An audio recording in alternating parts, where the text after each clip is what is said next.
So guys यहाँ पे बात करेंगे हम मैथमेटिक्स के प्रीवियस ईयर क्वेश्चंस पे जो कि एग्जाम में फ्रिक्वेंटली क्वेश्चंस पूछे जा रहे हैं, और ये video most important and helpful रहेगी जो भी कैंडिडेट्स एसएससी 132 के लिए प्रिपरेशन कर रहे हैं। साथ में वो कैंडिडेट्स जो कि एसएससी 133 के लिए अभी से प्रिपरेशन स्टार्ट करना चाहते हैं, तो उनके लिए video most important and helpful रहने वाली है, बिकॉज इस वीडियो में हम कवर करेंगे वो क्वेश्चन जो कि बार बार एसएससी एग्जाम्स में पूछे जा रहे हैं, और एसएससी 132 में पूछने की प्रोबेबिलिटी सबसे ज़्यादा इस वीडियो में से रहने वाली है। ठीक है, विदाउट वेस्टिंग एनी टाइम हम यहाँ पे स्विच करते हैं सीधे पहले क्वेश्चन पे, और ये प्रोबेबिलिटी सेक्शन में से क्वेश्चन पूछा गया है। ठीक है, अब प्रोबेबिलिटी में आपको पता है कि इसमें से आपको शॉर्ट क्वेश्चन देखने को मिलता है। तो बेसिक लेवल क्वेश्चन की हम बात करें जो एग्जाम में आया हुआ है, क्वेश्चन क्या है, the probability of getting a head. जब भी हम किसी कॉइन को टास्क करते हैं तो वहाँ पे हेड आने की प्रोबेबिलिटी कितनी होती है। तो बिल्कुल बेसिक क्वेश्चन है, बट हमें यहाँ पे कंसेप्ट को समझना है कि कंसेप्ट क्या वर्क करता है इसके पीछे। देखो, जब हम किसी भी कॉइन को टास्क करते हैं तो या तो हेड आता है या टेल्स आता है। ठीक है, तो ये सबसे बेसिक फॉर्मूला है प्रोबेबिलिटी का। और फॉर्मूला क्या है, फॉर्मूला हमारे पास रहता है कि प्रोबेबिलिटी किसके इक्वल होती है भाई, फेवरेबल आउटकम्स। मैं यहाँ पे लिख लेता हूँ, ये फार्मूला हर जगह काम आता है, अपॉन टोटल आउटकम्स, ये फार्मूला रहता है। ठीक है, और हम यहाँ पे बात कर रहे हैं कि हमें प्रोबेबिलिटी किसकी फाइंड करनी है। देखो, फेवरेबल क्या होता है, जो हमें फाइंड करना होता है, टोटल आउटकम्स जो टोटल केसेस इसमें बन रहे होते हैं। ठीक है, अब हेड आने की प्रोबेबिलिटी, टेल्स आने की प्रोबेबिलिटी कितनी कितनी होती है। जब भी हम किसी कॉइन को टास्क करेंगे, या तो हेड्स आएगा या टेल्स आएगा, मतलब आधे चांसेस हेड्स आने के होंगे, आधे चांसेस टेल्स आने के होंगे। तो फेवरेबल क्या होता है, मैंने क्या बताया आपको, फेवरेबल हमारे पास जो हमें फाइंड करना होता है, तो हमें हेड की प्रोबेबिलिटी फाइंड करनी है। तो हेड की प्रोबेबिलिटी कितनी है हमारे पास, तो भाई हेड हमारे पास 1 आउटकम है, और टोटल आउटकम्स कितने हैं, 2। अब 2 क्यों लिखा मैंने, बिकॉज हेड और टेल 2 आउटकम्स हैं टोटल, और फेवरेबल क्या है जो हमें फाइंड करना है, फाइंड क्या करना है, हेड के लिए फाइंड करना है। तो हेड हमारे पास 1 आउटकम है, टोटल आउटकम्स 2 हैं, तो आंसर विल बी 1/2। तो ऑप्शन कौन सा सही रहेगा, ऑप्शन नंबर ए इसका सही आंसर रहेगा। ठीक है, अगर सपोज यहाँ पे बोला था कि आपको टेल्स की प्रोबेबिलिटी फाइंड करनी है, तो देन तब भी सेम आंसर आता, बिकॉज वहाँ पे भी फेवरेबल आउटकम्स टेल होता, that is 1 outcome, and total outcomes 2 होते, 1/2 यहाँ पे आंसर रहता। ठीक है ना, बिल्कुल बेसिक क्वेश्चन है। अब हम चलते हैं नेक्स्ट क्वेश्चन पे। अब ये भी हमारा प्रोबेबिलिटी सेक्शन में से रहेगा, वो थोड़ा सा अच्छे लेवल का क्वेश्चन है। अब क्वेश्चन में क्या बोला गया है, क्वेश्चन क्या रहा है कि ए bag contains 3 red balls and 5 black balls. मैं बिल्कुल शॉर्ट में लिखूंगा सो दैट आप इजी से इसको प्रिपेयर कर सको। देखो, 3 रेड बॉल्स हैं, 3R में लिख लेता हूँ, और 5 ब्लैक बॉल्स हैं, तो +5B लिख लिया मैंने। टोटल कितनी हुई भैया, 8 बॉल्स हुई। आई होप ये आपको इतना सा क्लियर हो चुका है। टोटल कितनी हुई, 8 बॉल्स हुई टोटल। अब हमें जो फाइंड करना है वो हमारे पास फेवरेबल होता है। ठीक है, और टोटल आउटकम्स कितने केसेस टोटल बन रहे हैं, तो टोटल केसेस भाई 8 हैं, तो यहाँ पे टोटल आउटकम्स हमारे 8 ही होंगे। ठीक है, अब यहाँ पे प्रोबेबिलिटी का मैंने आपको बेसिक फार्मूला बता दिया है कि favourable outcomes upon total outcomes, और फेवरेबल क्या है जो हमें फाइंड करना है। तो probability, A ball is drawn at random, भाई उस बैग में से जिसमें 8 बॉल्स हैं, 3 रेड हैं 5 ब्लैक है, उसमें से एक बॉल को हमें निकालना है। ठीक है, हमें बताना है कि कितनी प्रोबेबिलिटी होगी कि बॉल रेड कलर की निकल जाए। तो हमें यहाँ पे प्रोबेबिलिटी ऑफ रेड बॉल निकालनी है भाई, प्रोबेबिलिटी ऑफ रेड बॉल। तो फॉर्मूला वही रहता है, favourable upon total, favourable upon total. तो भाई फेवरेबल केसेस कितने होंगे, टोटल तो मैंने आपको बता चुका हूँ कि टोटल तो हमारे पास 8 केसेस हैं, बिकॉज 8 बॉल्स हैं तो 8 केसेस हैं। तो फेवरेबल कितने होंगे जो फाइंड करना है, फाइंड क्या करना है हमें यहाँ पे रेड बॉल के लिए फाइंड करना है। तो रेड बॉल्स कितनी है यहाँ पे भैया, रेड बॉल्स कितनी है, तो 3 ही तो रेड बॉल्स हैं, तो 3/8 will be your favourable outcome. तो 3/8 इज योर आंसर, तो 3/8 ऑप्शन नंबर सी इसका सही आंसर रहेगा।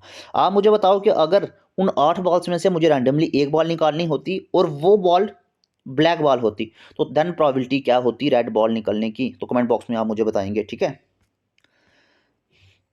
उसके बाद हम नेक्स्ट क्वेश्चन पे स्विच करते हैं भैया, प्रोबेबिलिटी सेक्शन में से back to back question, so that आप प्रोबेबिलिटी के सारे कंसेप्ट यहाँ से क्लियर हो जाएं। अब इस क्वेश्चन में हम बात करेंगे कार्ड्स पे। ठीक है, और आपको ये पता है कि भाई हमारे पास डेक ऑफ कार्ड्स में 52 कार्ड्स होते हैं। क्लियर, उन डेक में हमारे पास क्लब के 13 कार्ड होते हैं, स्पेड के 13 कार्ड होते हैं, हर्ट के 13 कार्ड होते हैं, और डायमंड के 13 कार्ड होते हैं। तो 13 13 13 13 टोटल अगर आप इकट्ठा करो, ऐड करो, तो 52 कार्ड्स टोटल होते हैं। ठीक है, अब हमें क्वेश्चन पे बात करते हैं। हम क्वेश्चन में बोला गया है कि एक कार्ड इज ड्रॉन, भैया 52 कार्ड्स में से, कार्ड डेक में से हमें ए कार्ड को निकालना है। अब कौन सा निकालना है, the probability of getting a queen, queen आने की प्रोबेबिलिटी ऑफ क्लब, भैया क्लब की क्वीन आने की प्रोबेबिलिटी, या आर लिखा हुआ है, या हर्ट के किंग आने की प्रोबेबिलिटी कितनी होगी। या तो क्लब की क्वीन आनी चाहिए या किंग ऑफ हर्ट आना चाहिए, तो इनकी कंबाइंड प्रोबेबिलिटी क्या होगी। अगर क्वेश्चन में आर लिखा है ना, इसका मतलब आपको दोनों के प्रोबेबिलिटी को ऐड कर लेना है, ठीक है।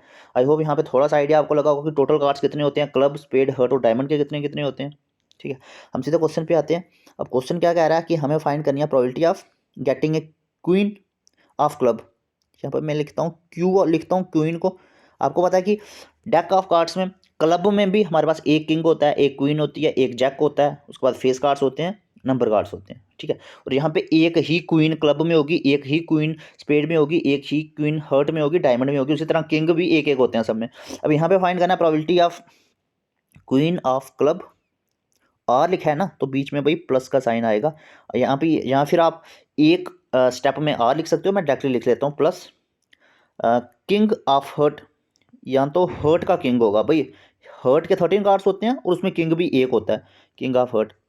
आर लिखा है तो आपको ऐड कर लेना है, हर्ट यहाँ पे स्पेस कम है, मैं नीचे लिख लिया, ठीक है।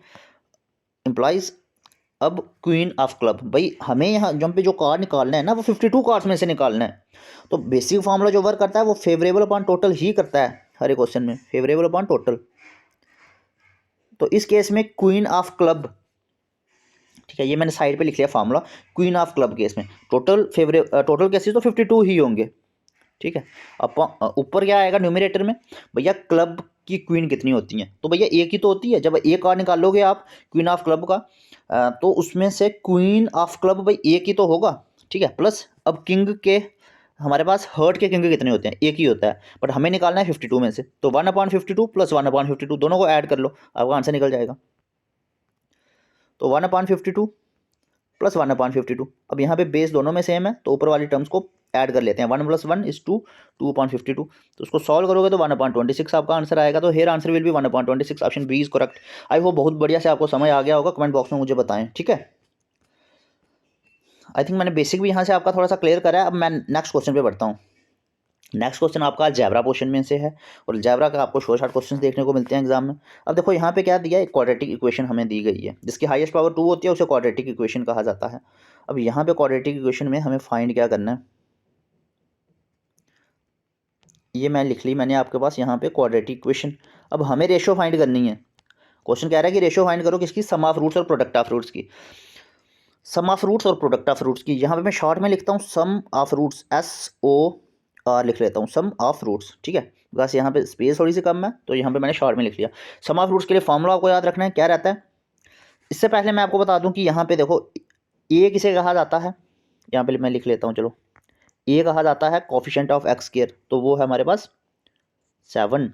बी किसे कहा जाता है, कोफिशिएंट ऑफ एक्स, और वो कितना है हमारे पास 12, भैया माइनस का 12। और सी क्या है हमारे पास 18, जो कि कांस्टेंट हमारे पास रहता है। बस इसमें वैल्यूज पुट करनी है, सम ऑफ रूट्स और प्रोडक्ट ऑफ रूट्स आपका निकलने वाला है। तो सम ऑफ रूट्स के लिए फॉर्मूला हमारे पास रहता है B/A, याद करो फॉर्मूले को। B क्या है हमारे पास -12 और A है 7, तो -12/7 आ गया। उसके बाद प्रोडक्ट ऑफ रूट्स, अगर मुझे यहाँ पे प्रोडक्ट ऑफ रूट्स फाइंड करना हो, POR प्रोडक्ट ऑफ रूट्स, तो इसके लिए फॉर्मूला रहता है -C/A। भैया -C क्या आएगा, ये तो 18 है, तो -18/7 आएगा। तो मुझे किसकी रेशो फाइंड करनी थी, सम ऑफ रूट्स और प्रोडक्ट ऑफ रूट्स की। दोनों चीज़ें मैंने फाइंड कर ली। एक हम मेरे पास है -12/7, दूसरी है -18/7। नेक्स्ट स्टेप पे चलते हैं। देखो इस तरह से मैं रेशो को लिख सकता हूँ, चलो यहाँ पे लिखता हूँ -12/7 रेशो इज टू -18/7।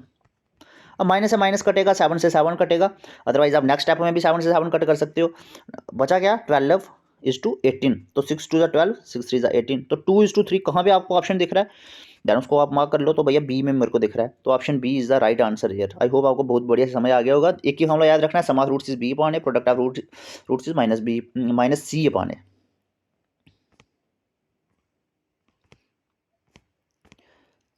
बढ़ते हैं नेक्स्ट क्वेश्चन पे। अब ये हमारा ट्रिग्नोमेट्री पोर्शन में से क्वेश्चन आ गया, बिकॉज ट्रिग्नोमेट्री भी आपको काफ़ी वेटेज रखती है। अब यहाँ पे tan theta equal to cot 30 plus theta, अब इसकी वैल्यू आपको फाइंड करनी है। कैसे फाइंड करेंगे, अब देखो यहाँ पे एक साइड tan है, एक साइड cot है, आपको दोनों साइड या तो tan कर लेना है या cot कर लेना है, ठीक है। मैं यहाँ पे सपोज करता हूँ कि मैं cot को cot ही रहने देता हूँ, मैं tan को cot में कन्वर्ट करने की ट्राई करता हूँ। तो मैं क्या यहाँ पे tan को ऐसे लिख सकता हूँ, cot 90 माइनस थीटा, ठीक है। और दूसरी साइड मेरे पास तो कॉट ही है। तो आई होप ये बढ़िया से समझ आ गया होगा। बाकी तो मैंने सेम ही रखा है, एज इट इज़ रखा है, स्पेस का मैं नीचे लिख रहा हूँ। ये मैंने क्यों लिखा भैया, tan को मैं लिख सकता हूँ, क्यों लिख सकता हूँ, बस अब यहाँ पे देखो कि अगर ये मेरे पास 4 क्वाड्रेंट्स है ना, 90 कहाँ पे होता है, यहाँ पे होता है, माइनस का मतलब है पीछे, तो ये आ गया सेकंड क्वाड्रेंट। तो सेकंड क्वाड्रेंट में कॉट तो हमारे पास पॉजिटिव ही होता है, तो ये कंडीशन तो हमारे पास मार्क हो गई। बट इसके साथ ही अब कॉट 90 के केस में tan में कन्वर्ट हो जाता है, कॉट tan में कन्वर्ट हो जाता है, तो ये जो वैल्यू है ना, इसको मैं tan थीटा भी लिख सकता हूँ। क्यों, बिकॉज कॉट हो जाता है tan में कन्वर्ट, और ये थीटा तो थीटा रहता है, तो इसलिए मैं tan थीटा को कॉट 90 माइनस थीटा भी लिख सकता हूँ। ये आपको याद रखना है। क्यों लिखा मैंने, बिकॉज अब यहाँ पे लेफ्ट साइड और राइट साइड कॉट और कॉट कटेंगे, और आंसर क्या बचा, 90 माइनस थीटा इक्वल टू 30, दूसरी साइड क्या है, प्लस थीटा, ठीक है। नेक्स्ट स्टेप पे चलते हैं हम। एक साइड कर लो कांस्टेंट टर्म्स को, एक साइड थीटा वाली टर्म्स को कर लो। तो 90 वहाँ से मेरे पास प्लस का 30 की जगह माइनस 30 बनेगा, और दूसरी साइड मेरे पास थीटा प्लस थीटा 2 थीटा बनेगा। 90 में से 30 माइनस करा तो 60 आया, 60 इक्वल टू 2 थीटा, और थीटा की वैल्यू भैया 60.2 आ चुकी है, इट विल बी 30। तो आंसर हमारा रहेगा ऑप्शन ए। आई होप बढ़िया से समझ आ गया होगा आपको। हम नेक्स्ट क्वेश्चन पे स्विच करते हैं, सो दैट हमारे ज़्यादा से ज़्यादा क्वेश्चंस कवर हो सकें। अब यहाँ पे हम बात करेंगे सर्कल की, ठीक है। अब क्या क्वेश्चन पूछा गया, यहाँ पे हमें क्वेश्चन पूछा गया है कि सर्कल, देखो ये मेरे पास एक सर्कल है, मैं शॉर्ट में बताऊंगा, सर्कल है। अब यहाँ पे क्या दिया गया है भाई, इसका एरिया गिवन दिया है सर्कल का, ठीक है, वो भी हमारे पास कितना है 154। वो एरिया हमेशा मीटर स्क्वायर या सेंटीमीटर स्क्वायर में रहता है, ठीक है। हमें पेरीमीटर फाइंड करना है। पेरीमीटर का मतलब है कि ये जो बाउंड्री है ना सर्कल की, ये हमें फाइंड करनी है कि इसकी लेंथ कितनी होगी, ठीक है। अब पेरीमीटर ऑफ सर्कल का अगर फार्मूले की बात करी जाए, तो पेरीमीटर ऑफ सर्कल का फार्मूला क्या रहता है, मैं सीधे लिखता हूँ, वही रहता है 2πr। पेरीमीटर ऑफ सर्कल होता है 2πr। तो वैल्यूज अगर हम पुट करते हैं, 2 इंटू पाई की वैल्यू होती है 22/7, और रेडियस तो हमें क्वेश्चन में गिवन ही नहीं दिया गया है, तो इसलिए मुझे पहले तो रेडियस फाइंड करना पड़ेगा। तो कैसे फाइंड करूँगा, अब रेडियस कैसे फाइंड करूँगा, मुझे गिवन क्या दिया है, मुझे यहाँ पे गिवन दिया है एरिया, तो भैया वो कितना है, एरिया है 154, और एरिया ऑफ सर्कल का फार्मूला क्या होता है, πr² होता है। πr² की वैल्यू 154, ठीक है। पाई की वैल्यू भैया 22/7 होती है, तो मैंने 22/7 लिख लिया। आर मुझे फाइंड करना है, तो मैंने सेम रखा इक्वल टू 154। तो यहाँ से आप क्या करोगे, यहाँ से आप वैल्यूज़ को दूसरी साइड लेके चले जाओ, 154 और 22/7 को दूसरी साइड लोगे तो 7/22 आएगा। आई होप ये आपको समझ आ गया होगा। 22 1 22, और 22 को अगर आप 7 से करोगे तो 154 होता है। तो आर स्क्वायर की वैल्यू आ चुकी है 49। तो 49 किसका स्क्वायर होता है भाई, 7 का होता है, तो आर की वैल्यू 7 आ चुकी है। तो रेडियस विल बी 7 हेयर। तो बस आपको अब फार्मूले में पुट कर लेना। आई होप आपको बढ़िया से समझ आ गया होगा। पैरामीटर का फार्मूला क्या होता है पैरामीटर ऑफ सर्कल का 2πr होता है। तो जब मैंने रेडियस को 7 फाइंड कर लिया, तो भाई रेडियस की जगह 7 पुट कर लो ना। तो 7 से 7 कटेगा 22 × 2 is 44 metre is the right answer for you. तो ऑप्शन नंबर सी इसका सही आंसर रहेगा। तो आई होप यहाँ पे बढ़िया से आपको चीज़ें समझ आ रही होंगी, ठीक है। हम नेक्स्ट क्वेश्चन पे स्विच करते हैं।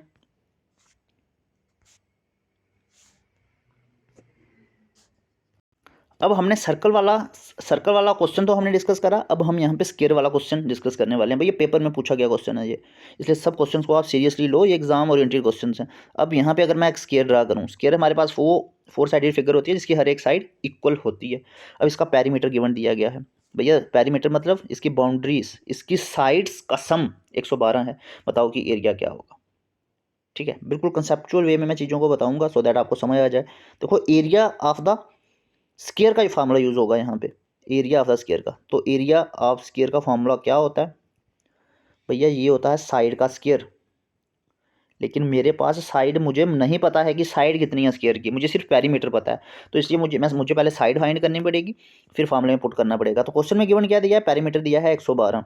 भैया पेरीमीटर का मतलब है साइड्स का सम। तो कितनी साइड्स होती हैं स्क्वायर में, 4 साइड्स होती हैं, सब इक्वल होती हैं, एंगल्स 90 डिग्री होते हैं। तो पेरीमीटर का फार्मूला होता है 4 इंटू साइड। पेरीमीटर की जगह मैं 4 इंटू साइड लिख सकता हूँ। तो 4 इंटू साइड है 112। तो साइड की वैल्यू को पुट कर लो, साइड इक्वल टू 112/4, 112, ठीक है, 112/4। तो 4 2 ज़ा 8 हमारे पास आएगा, 32 4 28। तो भैया साइड आ गई आपके पास 28। तो इसका मतलब स्क्वायर की हर एक जो साइड होगी ना वो 28 28 28 28 होगी। और मुझे एरिया फाइंड करना है। तो साइड का स्क्वायर इसका फॉर्मूला होता है, तो 28 का स्क्वायर कर लो। आई होप बहुत बढ़िया से और कम टाइम में आपको ये चीज़ें समझ आ रही होंगी। 28 का स्क्वायर अगर आप करोगे तो 784 आएगा। Here answer will B option number A. तो आई होप आपको बहुत बढ़िया समझ आ गया होगा। तो अगर फार्मूला आपको पता है ना, जैसे सपोज मुझे क्या फाइंड करना है, एरिया फाइंड करना है। एरिया का फार्मूला अगर साइड स्क्वायर है तो साइड तो मुझे गिवन नहीं है, तो जो मुझे क्वेश्चन में गिवन दिया ना, मुझे उसकी हेल्प से पहले साइड को फाइंड कर लेना है और फिर सिंपली मुझे वैल्यू को पुट कर लेना है। ठीक है, उसके बाद हम नेक्स्ट क्वेश्चन की बात करते हैं। बहुत अच्छा क्वेश्चन है, इस पे क्वेश्चन आपको बनता है पेपर में, और ये भी ट्रिग्नोमेट्री क्वेश्चन में से क्वेश्चन है। क्वेश्चन क्या कह रहा है? क्वेश्चन भैया 3 sin theta minus cos theta equal to 0, और हमें क्या करना है, हमें एक हिंट भी दिया गया है कि थीटा की वैल्यू जो है ना 0 और 90 के बिटवीन है, 90 से बाहर नहीं है। तो भैया फिर ये ऑप्शन आपका ए तो होगा नहीं। मैं यहाँ पे मतलब अज्यूम कर लेता हूँ कि 120 तो नहीं होने वाला और 90 भी नहीं होने वाला, बिकॉज यहाँ पे इक्वल नहीं दिया गया है बीच में, यहाँ पे इक्वल नहीं है। तो इसका मतलब 0 और 90 के बिटवीन वैल्यू होने वाली है। तो इसका मतलब अगर आपको तुक्का भी लगाना है ना एग्जाम में, सपोज, बिकॉज तुक्का आपको नहीं लगाना चाहिए, नेगेटिव मार्किंग होती है इसमें, बट अगर लगाना भी है तो भैया फिर ये दो ऑप्शन में से ही, अगर सपोज आपके पास टाइम कम है या कोई भी इशू है तो दो में से हो सकता है। बट हम यहाँ पे तुक्के की बात नहीं करेंगे, हम यहाँ पे कंसेप्ट की बात करेंगे कि कैसे क्वेश्चन को हम फाइंड कर सकते हैं। अब यहाँ पे मैं क्वेश्चन को, ये है मेरे पास 3 sin theta minus cos theta equal to 0, ये क्वेश्चन हमें गिवन दिया गया है। हमें फाइंड करना है कि थीटा की वैल्यू क्या होगी। भैया आप यहाँ पे माइनस की वैल्यू को दूसरी साइड लेके चले जाओ, 3 sin थीटा, और जो कॉस थीटा है ना माइनस का, ये दूसरी साइड लोगे तो प्लस का कॉस थीटा बन जाएगा, प्लस का कॉस थीटा आ गया। ठीक है, अब यहाँ पे मैं साइन को, सपोज यहाँ पे मैं साइन को साइन ही रहने देता हूँ। ये क्वेश्चंस आपको प्रैक्टिस से आएंगे, जितनी प्रैक्टिस करोगे आपको माइंड में हिंट आएगा कि ऐसे हम कर सकते हैं। अगर आप प्रैक्टिस नहीं करोगे, सिर्फ देखोगे, तो भैया मैथमेटिक्स उस तरह से चीज़ें समझ आती नहीं है, इसलिए प्रैक्टिस बहुत इंपॉर्टेंट है। मैं आपको क्लियर कर दूँ, ये मेरे पास आ गया साइन थीटा। अब राइट साइड से मुझे क्या करना है, कॉस थीटा यहाँ पे लाना है। अब ये मल्टीप्लाई में था, डिवाइड में चला गया, इक्वल्स टू, अब ये जो मेरे पास रूट ऑफ 3 है ना, ये दूसरी साइड जाएगा तो डिवाइड में जाएगा। आई होप ये समझ आ गया आपको। नेक्स्ट स्टेप पे चलते हैं। अब ये यहाँ पे आप चीज़ देख लो पहले, sine theta upon cos theta, भैया किसके इक्वल होता है? टैन थीटा के इक्वल होता है।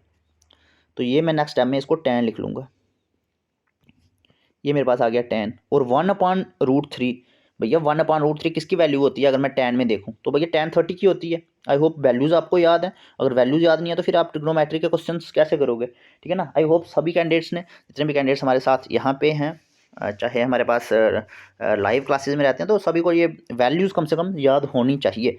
तो टैन और टैन हम यहाँ पे कटेगा, थीटा की वैल्यू भैया 30 आएगी। तो option number B is the right answer. देखो एक कितना छोटा सा कंसेप्ट है, लेकिन अगर आपको नहीं आता है तो देन आप क्वेश्चन को नहीं कर सकते। प्रैक्टिस बहुत इंपॉर्टेंट है। तो थीटा इक्वल टू 30, तो option B is the right answer है।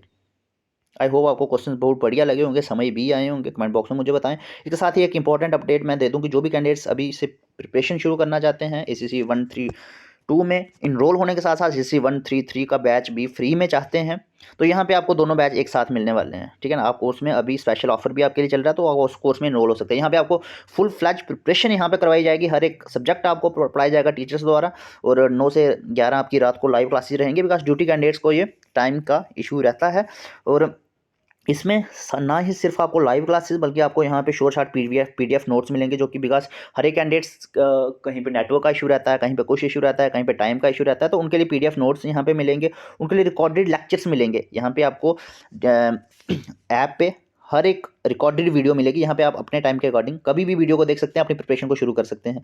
आपको mock test, previous year questions, आपको मैराथन क्लासेस, आपको पर्सनल गाइडेंस, हर एक चीज़ यहाँ पे ACC डिफेंस अकेडमी में मिलने वाली है। तो आप अभी कोर्स में इनरोल हो सकते हैं। यहाँ पे आपको 132 में अगर आप इनरोल होते हैं, यहाँ पे आपके पास कम टाइम बचा हुआ है, और इसी के साथ आपको 133 में भी इनरोल कर दिया जाएगा। ठीक है। तो इसी यहाँ पे आप हमें किसी भी डाउट के लिए हमें यहाँ पे आप व्हाट्सएप कर सकते हैं, बाय 1 गेट 1 फ्री, जो अभी आपको स्पेशल डिस्काउंट चल रहा है। तो आप हमें व्हाट्सएप कर सकते हैं 8120745966 पे। ठीक है। तो थैंक यू सो मच। तो वीडियोस को कंटिन्यूसली आप भैया वॉच करते रहिए, आप क्वेश्चंस को रिवाइज करते रहिए, सो दैट आपकी अच्छे से प्रिपरेशन हो सके। ठीक है। सो मिलते हैं next. Thank you so much.